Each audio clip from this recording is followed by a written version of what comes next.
Namaste everyone and welcome to LPT IPMAT, the best place to prepare for IPMAT exams. Now, we are here with a series of discussion on PYQs, and in this series, I am here to discuss with you the PYQs of IPMAT 2025. The first session I have already discussed with you, which was non-RC questions, and today we are going to discuss the reading comprehension questions along with the para completion questions. सबसे बड़ी problem क्या आ रही है मॉक्स में? It is basically the time management. You know how to fix time for non-RC questions and RC questions. There are times wherein you end up solving reading comprehension questions, but you spend hell too much time. As a result, you do not get time for para completion or para jumble questions, which again require good number of minutes to solve. Not all questions, but at least out of 4 questions, 2 questions would be there which will be moderate level of difficulty and obviously expecting a little time, and which you don't have if you spend too much time in one particular variety of question. So today we'll be discussing how to cut short on your unnecessary time consumption which you waste while rereading and eliminating options. How to read properly and with that one reading eliminate options to boil down to 2 options and make a choice very quickly, even in the toughest questions. So here we are. Let's discuss together. Whatever doubts you have or while you are solving along with me, please put them on the comment box. I love to answer all your queries. All right. So don't go here and there. Don't get distracted. Let's solve together.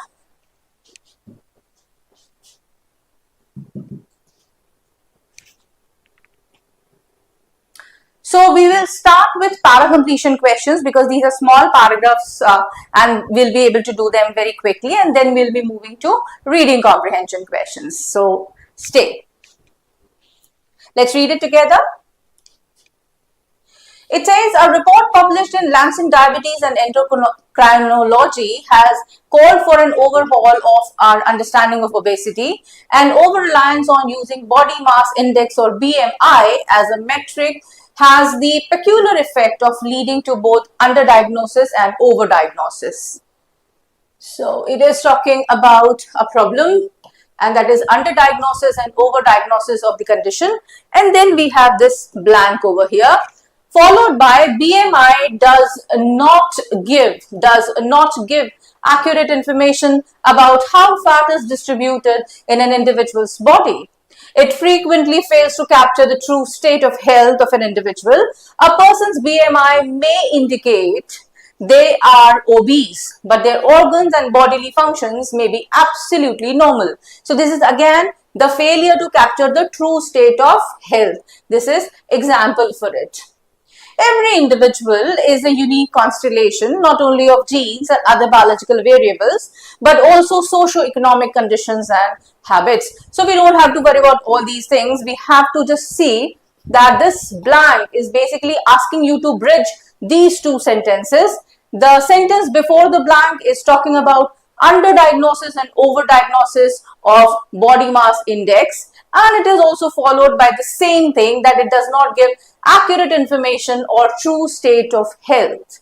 Let's now straight away jump to the options. BMI reading can help doctor to accurately prescribe the appropriate dosage to reduce fat. Absolutely wrong. Why? Because this is talking about accuracy, and accuracy is being denied over here. This is because BMI does not provide a reliable picture of health, okay, nor any direct measure of fat. So again, this is repetition. Does not provide a reliable picture is, okay, contextually correct, but this is a repetition of this. Let's see how it goes. Further, much of the information on diabetes, obesity or BMI available on social media is misleading. So am I talking about misleading? Misleading on social media? Are we talking about the information on social media? Not at all. So this is absolutely wrong. Obesity is the end result of multiple factors, okay, and it is also talking about the same. And BMI can pinpoint the cause of the problem? No, it cannot pinpoint. It fails to give accurate picture. So the only option we have in hand is option B. So very quickly you are able to eliminate wrong options and come directly to the right answer in no time. Let's move on to the next question.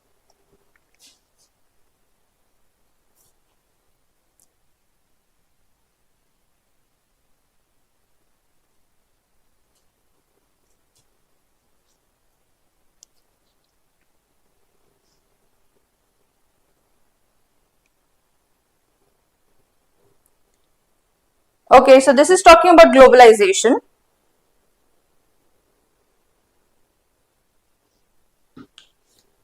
As globalization held sway over the world, hold sway over the world. That means control. Communities which used to live in relative isolation sought access to the wider world, and in the process they become separated their own languages and adopted a new lingua franca. Lingua franca, language of common people or currency. The loss of language, however, does not merely mean the loss of a mode of communication or loss of a few thousand words, and then we have a blank here. So, when a language dies, a way of thinking dies with it. Now, you can see that this blank has to bridge these two sentences. The sentence before the blank is saying that it's not just the loss of few words in the language, and the sentence after the blank is saying that it's much more than that. It's the way of thinking that dies completely. So we need to have a sentence which actually bridges these two extremities. Let's see. Languages exist not only for the purpose of practical communication, they convey a linguistic community's entire mindset and its culture, which very quickly relates to the thought process or the thinking of that particular community. It looks to be a very promising options. Let's first eliminate the others. A potentially endangered language can sometimes appear to be thriving, or on the other hand, it can show signs of declining. So this is only endangered languages which can sometimes appear to be. So this is not sometimes appear to be thriving. It is absolutely contradicting to the paragraph. A certain school of thought, okay, sounds sensible, regrets the demise of local language. But in recent times, revival movements have emerged across the world, especially in India. Where is India coming into play? And are we talking about revival of languages? No, this is talking about dying. Since evolution and change in languages is a part of history, most of the languages spoken today would be scarcely recognizable from what they were a few thousand or maybe few hundred years ago. Doesn't make any sense, because this is justifying the demise of the language, which is not at all the context of the paragraph, and hence we are left with only one option, and that's accurately correct answer. So you should not take more than required reading. See, one reading just the line before the blank, and the sentence after the blank is going to solve your all purpose, and you are able to eliminate options very quickly with that. Let's move on to the next question.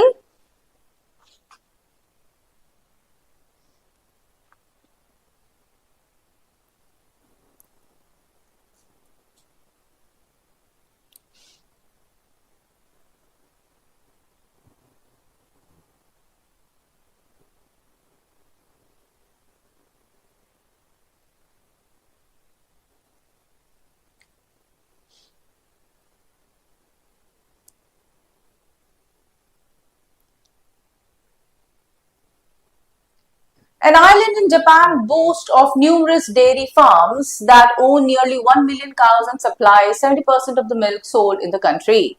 So this is talking about an island in Japan, which is talking about dairy farms in that. These dairy farms have now begun to use cow manure to produce hydrogen. The methane from cow manure mingles with steam in a high temperature environment to produce hydrogen, which is used to electrify the local zoo. So the entire paragraph is talking about a specific island of Japan, and it is talking about how the dairy farms are using cow dung to produce hydrogen, which is used for electrifying the zoo. It is a case study of certain animal that is useful in providing energy for several other animals. Wow, not bad, but then I don't know, doesn't match with the language of the paragraph. Still, I don't eliminate it. The Indian government should replicate this? Not at all. This is an exemplary way of creating a sustainable source of energy using innovative technology. Perfect. This shows how Japan has always used technology to help animals. Are we really talking about helping animals? No. So, this and this are absolutely wrong. Let's move to A. Let's choose between A and C. I would definitely go with C because it is an exemplary way of creating sustainable source of energy, which is hydrogen. And this is only talking about certain animal useful in providing energy for several other animals. So we are not talking about animals and providing energy to animals. We are talking about sustainable source of energy, which is the right answer. So the answer should be C and not A.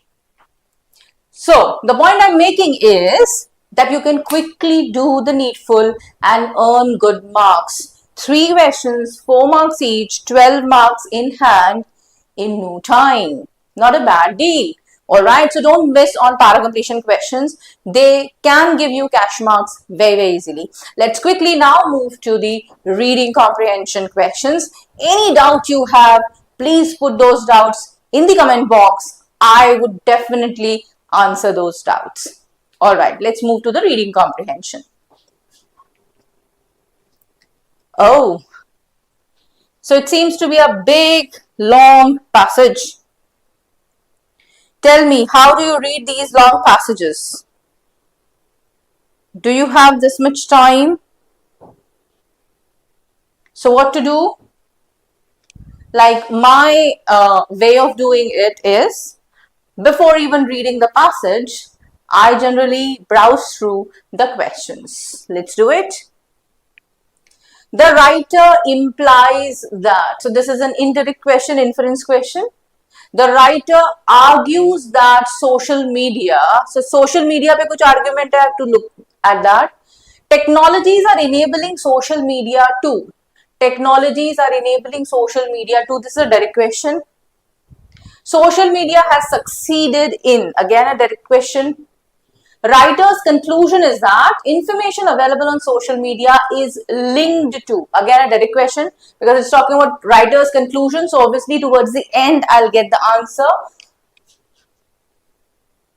The inherent downside associated with social media is that. So wherever I get this inherent downside of social media, again a very direct question. So multiple direct question and a few, 2 or 3 implied questions, one that of argument and one that of implies, otherwise mostly direct questions. So let's go ahead and read the passage. Alright. So what is the first paragraph talking about? Meta is recalibrating content on its social media platform. As the political tide has turned in Washington, with Mark Zuckerberg announcing last week that his company plans to fire its US fact-checkers. Fact-checking evolved in response to allegation of misinformation and is being watered down in response to accusation of censorship. Social media does not have solutions to either. So, social media does not have solutions to allegations of misinformation or fact-checking. And that is the downside of the accusation of censorship. Community review introduced by Elon Musk at X and planned by Zuckerberg for Facebook and Instagram is not significant improvement over fact-checking. Having Washington lean to foreign government over content moderation does not benefit free speech. So this is another problem or limitation. Yet that is the nature of social media beast, designed to amplify bias. So please keep that in mind, that social media is designed to amplify bias. Information and misinformation continue to jostle on social media at the mercy of user discretion. Social media now has enough control over all other forms of media, broaden its reach. So social media is at mercy of user discretion. It is the connective tissue for mass consumption for entertainment. Alternative platforms are reworking their engagement with social media. Technologies are shaping up to drive this disadvantage further through synthetic content targeted precisely at its intended audience. Meta's algorithm will now play up politics because it is the flavor of the season. So this is talking about how information and misinformation are used in social media, and it is basically on the user discretion and not the company itself, and how these algorithms are playing politics in the current scenario. The Ashley's heel. What is Ashley's heel? Ashley was one of the superheroes of Greek gods, one of the Greek gods actually, and he had only one, one weak point through which he died, and that was his heel. An arrow struck in the heel and he was died. Otherwise, he was all, protected by the armor. Nobody could kill Achilles by any ways. It was only the heel which was the weak point. So here it is talking about the weak point of social media is informed choice which could turn against misinformation. Its move away from content moderation is driven by the need to be more inclusive, yet unfiltered content can push users away from social media towards legacy form that have better moderation systems in place. So here also he has said that social media is at the mercy of user discretion, and here also it says that social media का weakest point क्या है, that अगर unfiltered रहा और misinformation ज़्यादा रही, users will get diverted to the previously established platforms जहां पर की filter काफी अच्छा है. Lawmakers across the world are unlikely to give social media a free run, even if Donald Trump is working on their case. Protections have already been put in place across jurisdiction over misinformation. These may be difficult to dismantle. Dismantle मतलब तोड़फोड़ करना. Even if the Republicans pull US-owned social media companies further to the right. Media consumption is, in a sense, evidence-based judgment that mediums must adapt to. Content moderation, not free speech, is adaptation mechanism. So it is saying content moderation is the adaptation mechanism. Musk and Zuckerberg are not exempt. So overall, the passage is talking about how Mark Zuckerberg and Elon Musk are, trying to come up with some innovative ways, but then they are failing with their social media content moderation. Why? Because it is more reliant on misinformation and unfiltered content, which is more likely to push these users away from the social media platforms. Rather, it is going to be, it is going to be have negative impact on them. So, easygoing passage. Let's move on to the questions.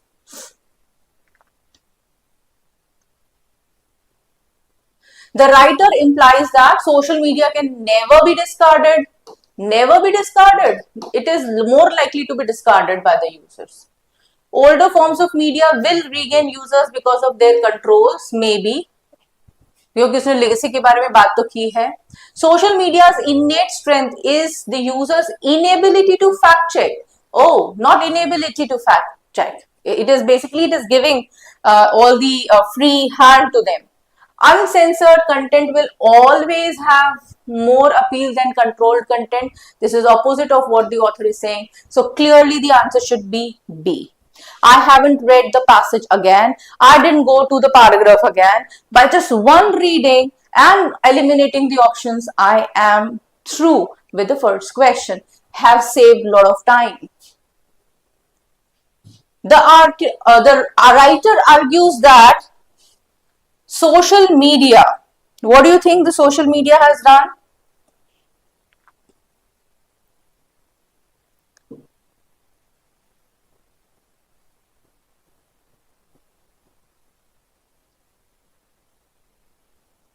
So social media has enough control over all other forms of media, isn't it? And that's what the author is saying. So the answer should be has become the preferred way to access entertainment. Yes, of course, it is gaining traction. Is in a difficult position because it cannot adopt to new policies. No, not at all. Remains unaffected by global debates. ये तो opposite हो गया first paragraph के. Flourishes because it can publish any material. In fact, this is opposite of what the author argues. If the author says if it is unfiltered, it is going to push away the users from it. So the only answer we have is A. Move on to the next question. It says technologies are enabling social media too. Come on, give me the answer. Social media को क्या power मिल रहा है?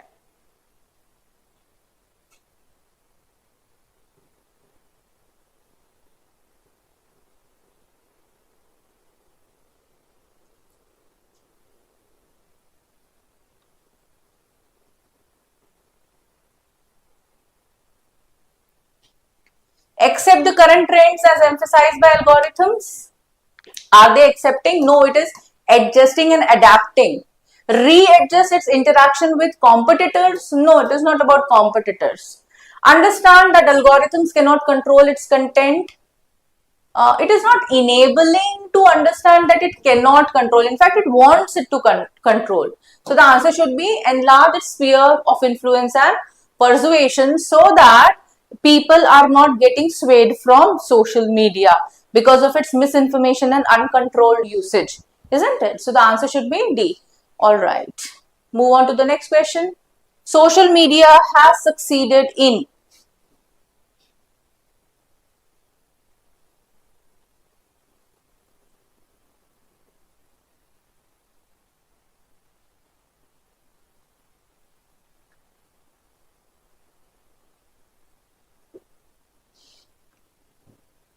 What has social media succeeded in? Controlling other media that depend on it. Finding alternative means for fact checking. I don't think so. There is an alternative means for fact checking. Becoming independent of other media. This is not possible. Ignoring technology and artificial content. Not possible. Let's check for this. Finding alternative means for fact checking. I think it is losing grounds because of that. So it is amplifying the bias, and social media has solution to neither misinformation nor fact checking. So answer should be controlling other media that depend on it. Writer's conclusion is that information available on social media is linked to.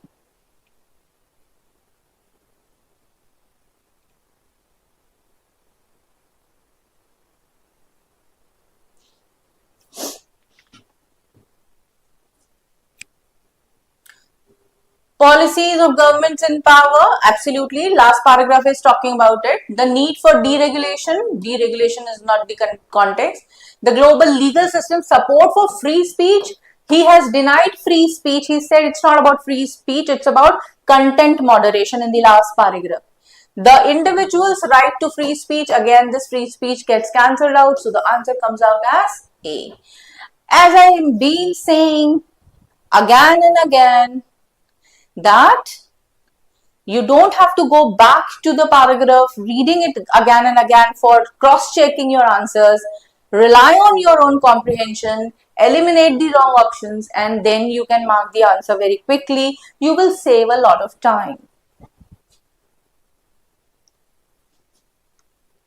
The inherent downside associated with social media is that. So what is the inherent downside? Come on. Come on, come on. I'm waiting for the answers.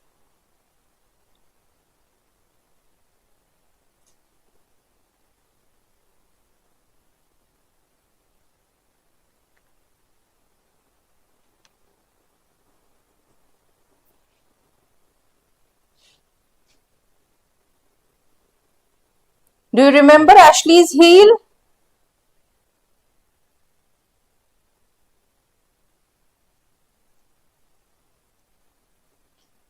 So that's the inherent downside. Creates and spread much innate and acquired prejudice. What is prejudice? Bias. तो first paragraph और last paragraph दोनों में उसने ये repeat किया हुआ है. Does not address the problem of digital divide. We are not even talking about this. Results in unremitting expansion of freedom of expression. So again, the author has not talked about free speech. He has denied that I'm not talking about free speech. Reinforces existing objectivity among the users. It's not talking about existing objectivity. It is talking about existing misinformation and bias amplified by social media. And so the answer should be A. So that's for the first passage. Let's move on to the second passage now.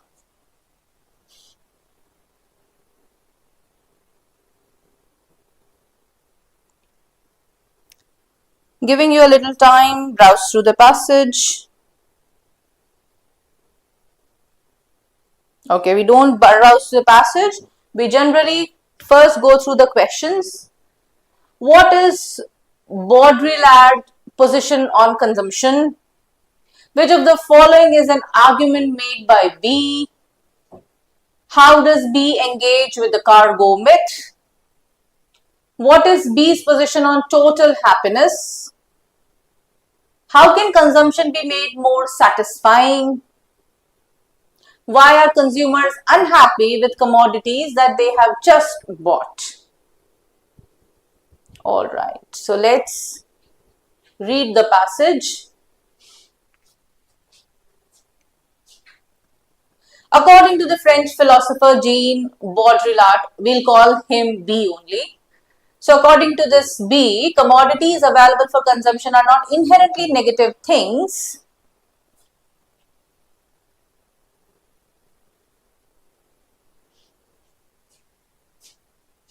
B tried to interpret consumption in modern societies by engaging with the cargo myth. So we have a question on this. Prevalent among the indigenous Malaysian people living in the South Pacific. The Malaysians did not know what aeroplanes were. However, they saw that these winged entities descended from air from white people and appeared to make them happy. They also noted that aeroplanes never descended from the Malaysian people. The Malaysian natives noted that white people had placed objects similar to the aeroplane on the ground. They concluded that these objects were attracting aeroplanes in the air and bringing them to the ground. Through the magical process, the aeroplanes were bringing plenty to the white people and making them happy. The Malaysian people concluded that they would need to place objects that simulated the aeroplane on the ground and attract them from the air. B believes that the cargo myth holds an important analogy for the ways in which consumers engage with objects of consumption. So he has given an anecdote, a parallel example to substantiate his point about today's consumption pattern. So there was a misconception among the Malaysian peoples or natives of Malaysia that these white people actually through their magical powers attract aeroplanes, and these aeroplanes bring plenty to them and make them happy. So they also wanted to have these magical powers, and similar is the thought process or the thinking of modern consumers. According to B, the modern consumer sets in place a whole array of sham objects. Sham objects, objects to show off. All right, ostensible objects just to show off, flatter. All right, of characteristic sign of happiness, and then waits for happiness to alight. For instance, modern consumer believes that they will get happiness if they buy the latest available version of a mobile phone or automobile. However, consumption does not actually lead to happiness. So this is the argument of the author. People or consumers believe that things they are buying will bring happiness to them, but that's not the case according to the author. While consumers should ideally be blaming their heightened expectations, please mind this. Blaming their heightened expectations for their lack of happiness, they blame the commodity instead. So that's the misconception. They should be blaming their heightened expectation. They are blaming the commodity. They feel that they should have waited for the next version of a mobile phone or automobile before buying the one they did. The version they bought is somehow inferior and therefore cannot make them happy. B argues that consumers have replaced real happiness with signs of happiness. So he argues consumers have replaced real happiness with the signs of happiness. This results in endless deferment of arrival of total happiness. In B's words, in everyday practice, the blessing of consumption are not experienced as resulting from work or from a production process. They are experienced as a miracle, the way Malaysians used to think. Modern consumers view consumption in the same magical way as the Malaysian people viewed the aeroplanes in the cargo myth. Television commercials also present objects of consumption as miracles. As a result, commodities appear to be distant from the social process which lead to their production. In fact, objects of consumption are divorced from the reality which produces them. So beautiful, beautiful RC, but obviously when you are taking it in the test, do not start enjoying the philosophy of the philosopher. Don't dive deep into it and start, mulling it over, because it will eat away your time. I am sure most of you appreciated the flow of idea of this philosopher, and beautifully and precisely the way he is putting the argument. All right, but we are not supposed to waste our time. Let's quickly move to the questions. What is B's position on consumption? Is it an irrational process? Is it a positive process? Is it a utilitarian process? Or is it an egalitarian process?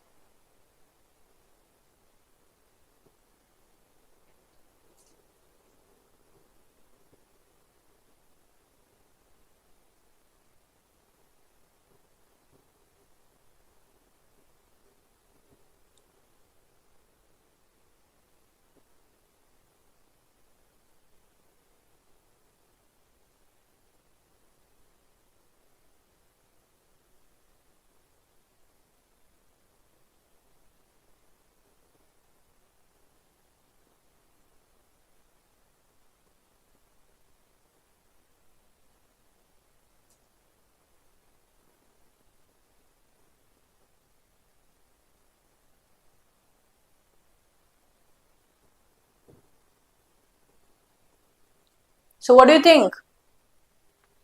See, egalitarian means equal or fair, whereas utilitarian means, according to the utility required, according to the need. So does he feel that the consumption or the consumption pattern is equal or fair? No. Does he say it is positive process? No. Does he say it is according to the need? No, it is not according to the need. It is to show off. So this is also cancelled out. So the only answer we have is it is an irrational process, because he relates it to the magical powers of aeroplane. All right. Next question. Which of the following is an argument made by B?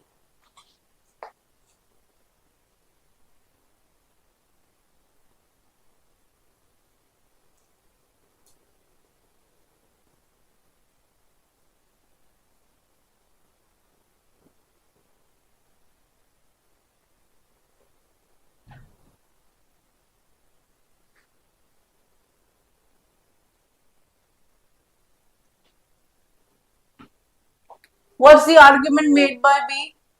What's the purpose of that passage? Production and consumption are magical processes. It's not about production at all. It's about consumption.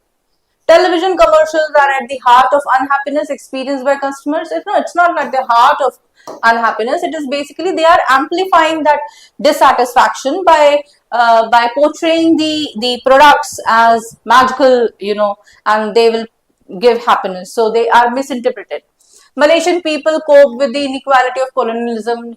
Not at all. He's talking about that उसने anecdote लिया है because he wants to prove that it is misunderstood. So the answer should be D. Consumers value signs more than the real. And that's why they are persuaded or swayed by the false advertisements. How does B engage with the cargo myth? He uses it to describe the suffering of indigenous people. He uses it to show that consumers should consume more serious objects. He uses it to show that consumption is a blessing. He uses it as a metaphor to criticize or critique modern consumption. So very clearly we have answer as D. What is B's position on total happiness? It results from ethical consumption? No. Is perpetually delayed? What is perpetual? Perpetual is eternal, unending. Why it is unendingly delayed? Because you will always feel dissatisfied with what you have, and you would always have the lust and need and want and desire for something more or something new. So that's exactly what he was saying. It prioritizes production over consumption, not at all. He has not talked about production at all. It comes with patience and waiting. So total happiness is something which will never come to the consumers. It will be perpetually delayed because there will always be something better, more appealing in the coming days. How can consumption be made more satisfying? By rejecting colonialism and other forms of economic oppression. He is not interested in this. By banning television commercial, too harsh to be true. By recognizing that commodities produce miraculous change. By understanding the connection between production and consumption.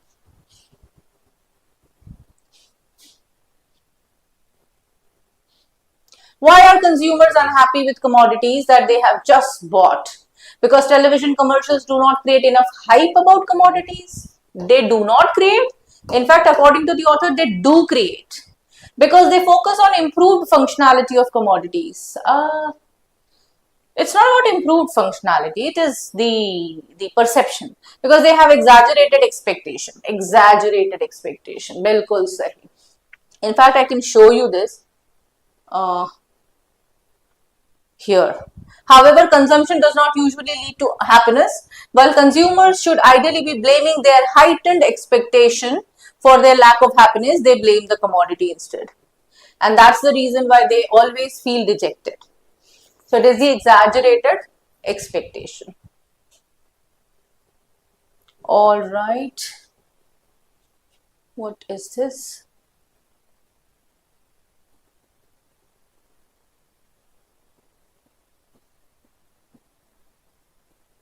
All right, this para completion was missed. I am really sorry I missed on this.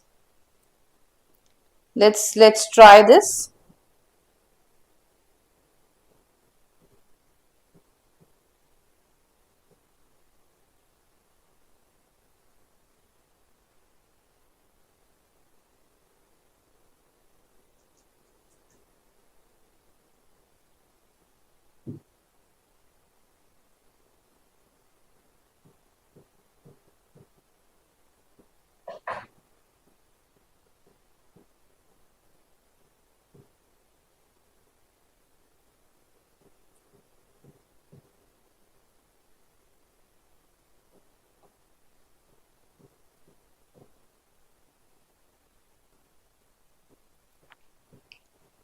On the first day of January 2025, the Indian Meteorological Department announced that 2024 was the hottest year on record.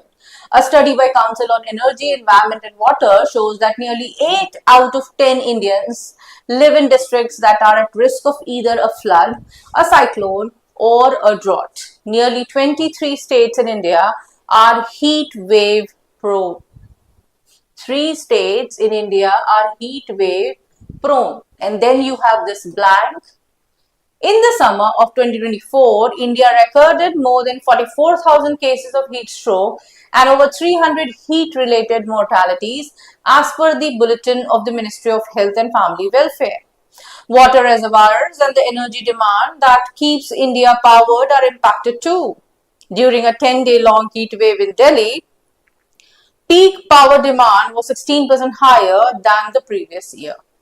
So this has moved on to the demand of energy, whereas here, before the blank, we have 23 states which are heat wave prone, and in summer of 2024, it is 44,000 cases of heat stroke and 300 heat related mortalities. Mortalities is death, all right? So this is talking about health rather than energy. So let's focus on that. However, the people of these districts are given sufficient compensation for loss of life. He is not interested. The increasing heat stress remains a major challenge. Yes. Affecting public health. Absolutely. And economic productivity. And that's what he is moving towards. That is the water reservoirs energy demand. So he is talking about economic productivity. So this is actually talking about all the possible things which the author is focusing on. According to the council, more than 20% of the population is not affected by climate change. So this is absolutely opposite of what the author was saying. The record-breaking heat of the summer of 2024 resulted in an unpredictable and delayed monsoon. So यहाँ पर तो context ही change हो गया है. So obviously these are to be eliminated very quickly. Answer is B. So I'm sure you must now understand that this is not about reading and rereading every word and considering every option and then going back to the passage and then reading it. Not at all. I'll be repeating it ad nauseum that you don't have to reread and waste your time. If you are actively reading, properly reading, you will be able to eliminate options and come up with the right answer in 85% of the time. But otherwise, it's language, it is not mathematics, there is no formula for it. Your understanding, your comprehension on that day, your own perception of that topic will obviously, somewhere interrupt, somewhere help, and hence there are times wherein in language you lose on your accuracy. But that only means that you should not compromise on your speed. In 40 minutes, you have to solve 45 questions. And that requires strategy. That requires planning. So fix your strategy. Abhi karo, baad mein karo, chhod do. What questions you are very comfortable at, you are able to do. And even if you're not comfortable, vocabulary questions are there. You know it, you mark it. You don't know, you skip it. So please do the vocabulary questions in the first 5 to 7 minutes or maybe less than 5 minutes of your this exam. Move to the grammar or this RC part. Solve questions in stipulated time. Do not take more than 7 minutes for an RC. It should be toggling between 5 to 7 minutes, and you can easily do it by reading it only once actively. You waste a lot of time by going back again and again to the passage, rereading the paragraphs just to confirm your answer, which is something I want you to stop doing. So practice with me, practice taking mocks with us. Come to LPT IPMAT for best quality mocks and best crash course for IPMAT. We are waiting for you and we'll discuss PYQs together in the coming days. All the best. Bye.